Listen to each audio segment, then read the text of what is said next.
Y así llegamos a nuestro tercer y último bloque del programa de hoy, y en este caso en particular compartir con todos ustedes una entrevista que le realizamos a dos profesionales, al señor Rodolfo Sánchez, médico veterinario, y a su hija, Noelia, también médica veterinaria, para hablar de los problemas reproductivos en lo que es el bovino de carne, principalmente en la actividad cría.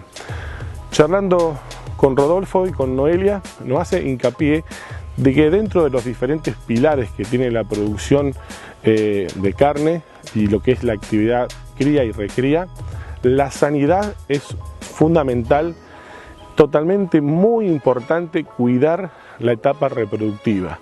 Y hay muchas enfermedades que se dan, que se llaman enfermedades venéreas, que se dan en nuestros reproductores, tanto en las hembras como en los machos. Rodolfo nos hace hincapié en cuáles son las diferentes pautas que hay que tener en cuenta, cuáles son los tratamientos que hoy existen en el mercado, nos detalla de forma muy precisa, enfermedad por enfermedad, cuáles son las consecuencias que generan.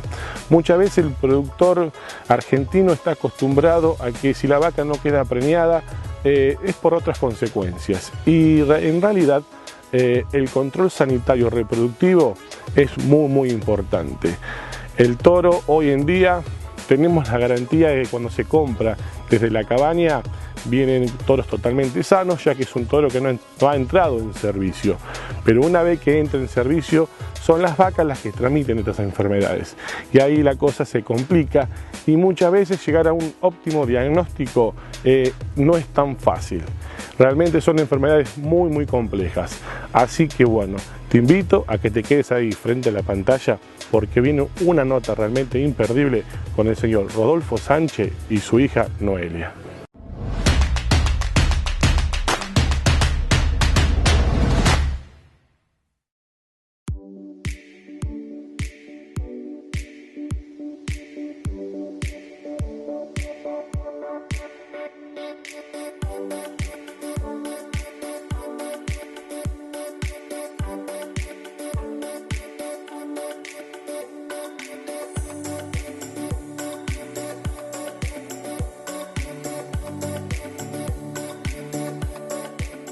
Bueno, el rodeo de cría, o sea, es muy distinto el manejo que el rodeo de tambo, por el tema de alimentación, la faz reproductiva, que en el tambo se necesita que la vaca para durante casi todo el año porque el ciclo continúa permanentemente. En el rodeo de cría es muy importante. Yo siempre digo que el pasto más que nada el pasto natural, donde están confinadas la mayoría de las vacas de cría, porque con el advenimiento y el auge de la agricultura, las vacas todos sabemos que fueron a los campos de inferior calidad y con mucha suerte ligan algún rastrojo después en el invierno. Muy poca pastura. La producción tiene tres pilares, algunos hablan de cuatro, pero hay tres fundamentales, que es la alimentación, la sanidad y el manejo. Y hay un cuarto factor que podría ser, que hoy es importante también, que es la genética. En cuanto a la alimentación, la curva del crecimiento del pasto en el año, todos sabemos que tiene un bache muy profundo en invierno, un salto muy grande en primavera, un mantenimiento en el verano y con mucha suerte, si llueve, un leve respingo en otoño. Entonces tenemos que hacer coincidir la aparición, por eso es tan importante el estacionamiento del servicio, que hay mucha gente que todavía es reacio a ese tema, pero la vaca siempre hay que tender a que para en el segundo semestre del año, porque va a encontrar las mejores condiciones ya de mitad del invierno para adelante para alimentarse ella, alimentar el ternero y volver a quedar preñada, porque lo que nosotros tratamos lograr un ternero por vaca por año, que en el país estamos lejísimos, estamos en el 60% de extracción. Con 22 millones de vacas extraemos muy poca, más o menos el 60% del ternero. También necesita pauta sanitaria. Entonces tenemos que considerar en importancia la brucelosis, tricomoniasis, leptospira, campylobacter, vibriosis, bueno, IBR, DDB, y hay muchas más que, bueno, pero fundamentalmente vamos a considerar la brucelosis, que empieza por la vacunación. Para lograr un estatus sanitario bueno en brucelosis es importante vacunar la ternera, y la vacunación de la ternera se hace una sola vez en la vida.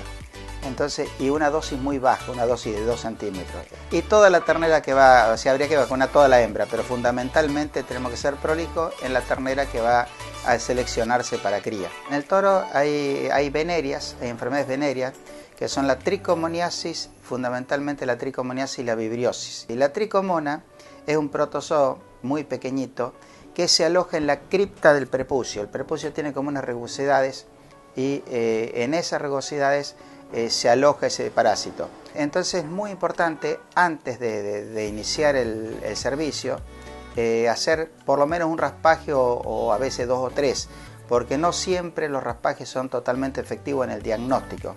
Vos podés hacer un raspaje y te dio un toro negativo y hacer un segundo raspaje y te dio positivo. El toro que es positivo a tricomonas, hasta no hace muchos años se trataba, y resulta que hoy por hoy se considera que lo mejor como pauta de manejo, ese toro debe ser eliminado. El aborto por tricomonas generalmente es chiquito, ¿viste? A veces se lo expulsa, a veces queda retenido en el útero y provoca una infección y después una piómetra, que una piómetra que es una acumulación de pus y de una infección dentro del útero.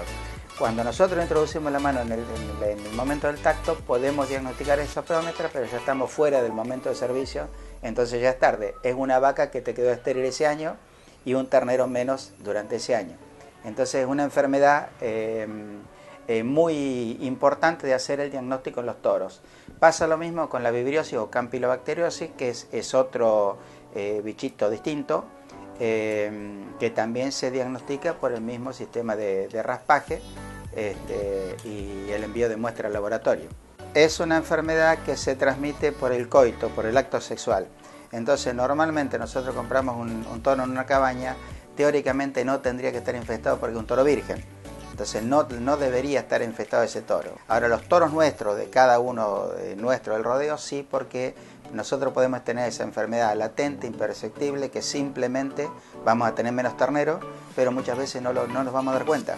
Simplemente vamos a ver que la vaca repitió el celo, no quedó preñada y sigue vacía, ¿viste?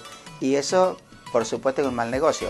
Es una pensionista que tenemos en el campo, que tenemos que darle de comer, que tenemos que darle rollo en invierno, y no nos va a producir un ternero, que es el producto que tenemos para vender el año próximo. El toro, sí, el toro es portador de por vida. De por vida y tiene ese bichito alojado ahí. La vaca, con 3 meses de reposo sexual, hace una inmunidad natural y esa vaca puede servir para concebir en el futuro. Fundamentalmente esta es una medida a tener en cuenta, el raspaje de los toros, y luego que hay vacunas que vienen combinadas, o sea, por ejemplo, de la campylobacteriosis viene combinada con IBR-DDB, que son 2 virales, leptospirosis, o sea, vienen 4 gérmenes, IBR-DDB, 2 virales, leptospirosis y vibriosis. La leptospirosis es otra enfermedad también que provoca gran cantidad de abortos, y o sea, cuando tenés un problema de leptospirosis es complicado salir. Es distinto porque normalmente, si bien cada enfermedad abortiva puede dar un aborto en cualquier etapa del ciclo, la leptospira generalmente te lo da al final del ciclo. La brucelosis en el medio del ciclo, ¿viste? Eso son la tendencia. Después no quiere decir que puedas tener un aborto por leptospira a los 3 meses. Pero lo normal es que que te aborte o te nazca un ternero muerto ya con 8 meses, el ternero muy formado, o que te nazca el ternero vivo y te nace con muy poca vivacidad, que vos lo ves el ternero medio tonto, que no mama, que camina lento y se termina muriendo a veces a los pocos días.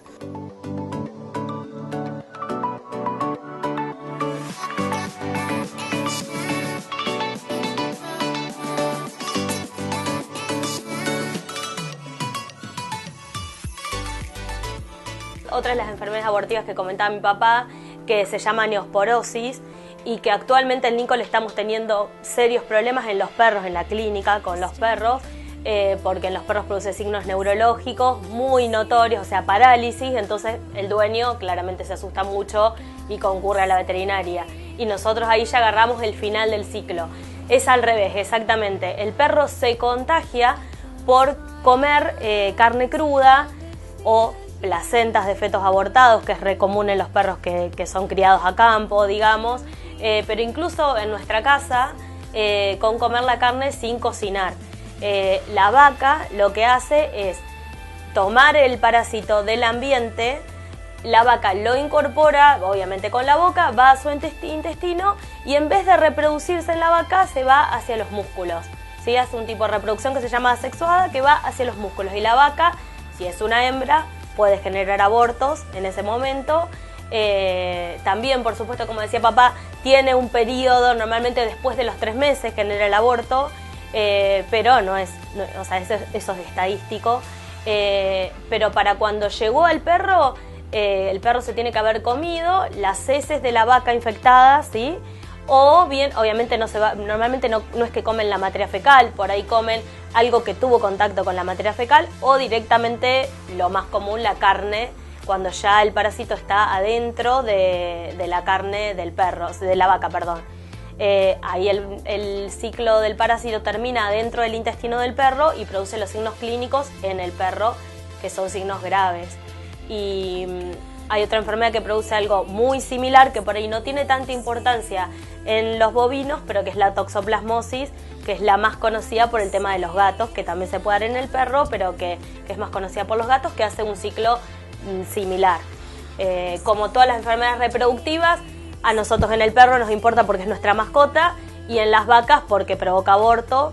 E incluso, como dice papá, pueden nacer también terneros vivos, débiles, que se terminan muriendo también con signos neurológicos.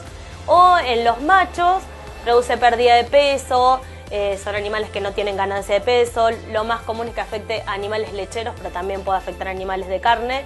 Y son esas enfermedades como un poco subclínicas, que por ahí no dan signos, que el propietario o el dueño del campo no sabe por qué la vaca no está ganando el peso que tiene que ganar. Muchas veces lo adjudica a factores climáticos, a falta de comida, a ciertos manejos, y puede ser que tenga este parásito, que sea portador del parásito.